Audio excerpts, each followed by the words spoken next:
आप देख रहे हैं सिटीजन वाइज। मैं हूं शफ। सिटीजन वाइज में वक्त हो चुका है दिन भर की तमाम खबरों पर नजर डालने का। तो आइए देखते हैं क्या है आज की खबरों में। उत्तर प्रदेश की बांदा जेल में बंद मुख्तार अंसारी की मौत लेकर अफजाल अंसारी ने अब एक बड़ा बयान दिया है। जी हां, मुख्तार अंसारी के भाई अफजाल अंसारी ने बयान देते हुए कहा है कि सरकार समझ रही है कि मुख्तार अंसारी की कहानी का द एंड कर दिया है। ये सही नहीं है कि मुख्तार अब दुनिया में नहीं रहे। सरकार के संरक्षण में सरकारों ने दुर्दांत अपराधियों को बचाने के लिए मुख्तार की हत्या की साजिश को अंजाम दिया। अफजाल अंसारी ने कहा है कि जो राज धर्म है उसकी हत्या हुई है, कोई इसे बहादुरी मान ले तो वो अलग बात हुई। अफजाल ने कहा है कि डॉक्टर, जेल प्रशासन, LIU, STF ने वेल प्लान बनाकर मर्डर किया है। बता दें कि अफजाल अंसारी ने कहा है कि जिन लोगों ने समझ लिया कि मुख्तार की कहानी खत्म हो गई है, ऐसा नहीं है, अब तो कहानी शुरू हुई है। वे समझते हैं कि हमने मुख्तार को मिटा दिया, लेकिन किसी की औकात का पता उसकी अंतिम यात्रा से ही चलता है। मुख्तार के जनाजे के दौरान DM से बहस के मामले पर बोलते हुए अफजाल ने कहा है कि मुख्तार की शव यात्रा में इंसानों के समुद्र में सैलाब आया था, जिसे देखकर अधिकारी पागल हो गए थे। उन्होंने कहा है कि अफसरों ने हमें लीगल धमकी भी दी है। आज तक भारत में किसी की शव यात्रा, दाह संस्कार में लोगों को प्रतिबंधित नहीं किया गया। हम ममरहाट हैं और हम अपने भाई को कब्र में लिटाकर मिट्टी डालने के लिए परमिशन लेंगे। वही अब्बास अंसारी की पैरोल के सवाल पर बोलते हुए अजान ने कहा है कि हम 40वें तक का इंतजार नहीं करेंगे। हम कोशिश करेंगे कि हफ्ते 2 हफ्ते में रेगुलर जमानत पर जेल से बाहर ले आए। इतना दुख हमें है, उससे भी ज्यादा दुख गाजीपुर के पूर्वांचल के गरीबों में है। और लोग जिस तरह के घटनाक्रम में मुख्तार अंसारी को खत्म किया गया, रास्ते से हटाया गया, समय आएगा तो आप देखिएगा पूरी तरह से हमारे पास पुख्ता सबूत है कि उनको जहर दे करके मारा गया है। और एक दुर्दांत अपराधी को बचाने के लिए पूरी सरकार और उसकी मशीनरी इतना बड़ा षड्यंत्र कर सकती है,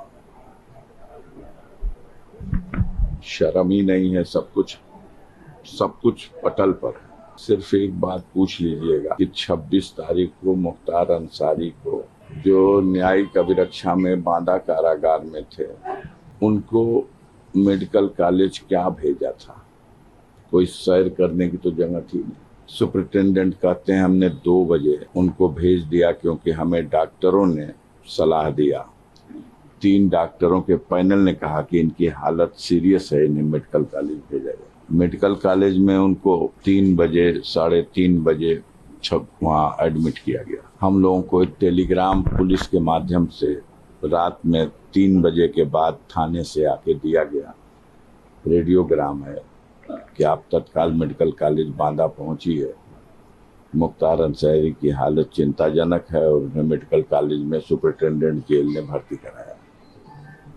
हम लोग गए वहाँ, वो जेल में हॉस्पिटल में भर्ती थे। उनसे मिलने का बहुत मुश्किल के बाद 5 मिनट का मौका दिया गया और 5 मिनट की मुलाकात में पहली बात उन्होंने कही, उन्होंने पहले से भी मालूम था और उस दिन भी पहली बात यही कही कि भैया ये जहर जो हमको खिला दिए हैं सब, उसका असर इतना बढ़ता जा रहा है कि हम मूर्छित हो जा रहे हैं और मुझे बहुत बेचैनी है, मेरा पेट में इतनी गैस बन रही है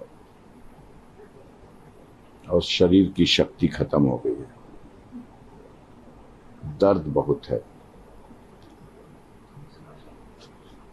आज रात में मैं बहुत देर तक, हमें याद नहीं है, बेहोश हो गया था। ये लोग उसी अवस्था में मुझे हॉस्पिटल शिफ्ट कर दिए। यहाँ आने के बाद जब ट्रीटमेंट शुरू हुआ, ऑक्सीजन लगी और ये सब, तो मैं होश में आया। हमने डॉक्टर से पूछा कि कैसे, कौन इलाज कर रहा है, तो 2 लोग तो वो मेरे सामने लाए गए जो फार्मासिस्ट थे और एक डॉक्टर जो आए, उन्होंने बताया कि मैं सर्जन हूँ, हार्निया का सर्जन। उन्होंने कहा मुख्तार अंसारी के केस में क्या है? कह देखिए, इनके, मैं एक सर्जन हूँ और सर्जन की हैसियत से मैं ये कह रहा हूँ कि इनके इनका कोई सर्जरी का केस नहीं है। तो उसने अपनी बात ढकी अंदाज में कह दिया। मैंने कहा प्रिंसिपल साहब से बात करा दीजिए, मुलाकात करा दीजिए। बताया गया 10 मिनट बाद प्रिंसिपल साहब मिल लेंगे। 10 मिनट बाद कह दिया गया प्रिंसिपल साहब, मेडिकल कॉलेज के प्रिंसिपल, मिलेंगे नहीं, फ़ोन पे बात करेंगे। हमका फ़ोन पे बात करा दिए। 10 मिनट बाद फिर कह दिया गया कि नहीं, फ़ोन पे भी बात नहीं कर सकते। तो हमने कहा कि तो ठीक है, टेलीफोन नंबर उनका दे दीजिए।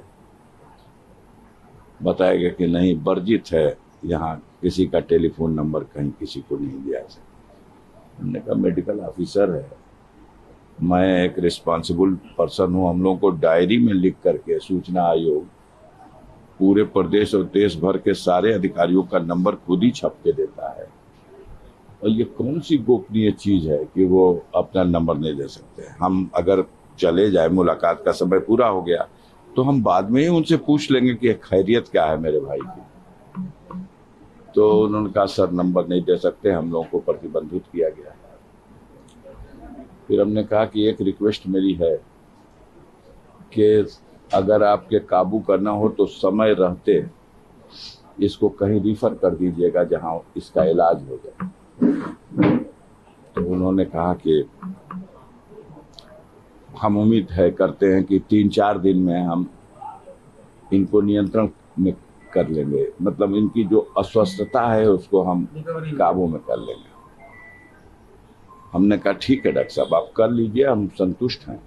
लेकिन अगर आपको आभास हो कि अब मेरे हाथ से निकल रहा, तो समय रहते हुए कहीं रिफर करिएगा। ऐसा ना हो कि आप ऐसे समय रेफर करें कि कहीं कोई जाके भी कुछ न लाभ मिले।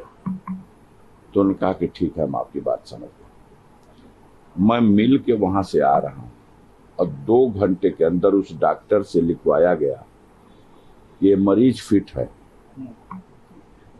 जांच के नाम पर एक्सरे और अल्ट्रासाउंड, न लीवर का टेस्ट हुआ, न अमाशय का टेस्ट हुआ। जहर कहाँ लक्षण मिलेगा? 2 ही जगह है, कोई टेस्ट नहीं। और न टेस्ट किया कोई बात नहीं, एक मरीज आ रहा उसको आईसीयू में रखते हैं आप, उसको किसी उंगली में ऑक्सीजन लगा है, किसी में नाक में वो, और कहाँ उसी दिन 11 घंटे के बाद वो बिल्कुल फिट है और उसी जेल में वापस गया है।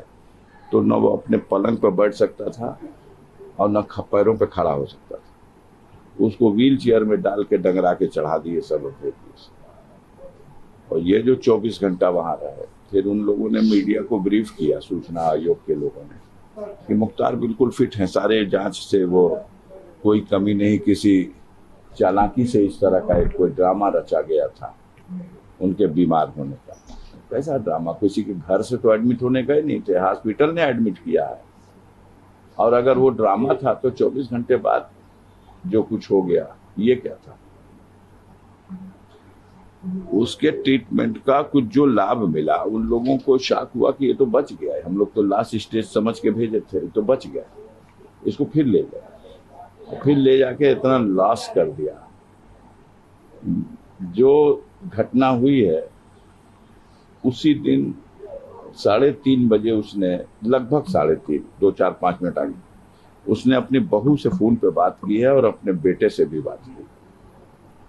आप उसकी आवाज देख लीजिए क्या है। ये नाटक है।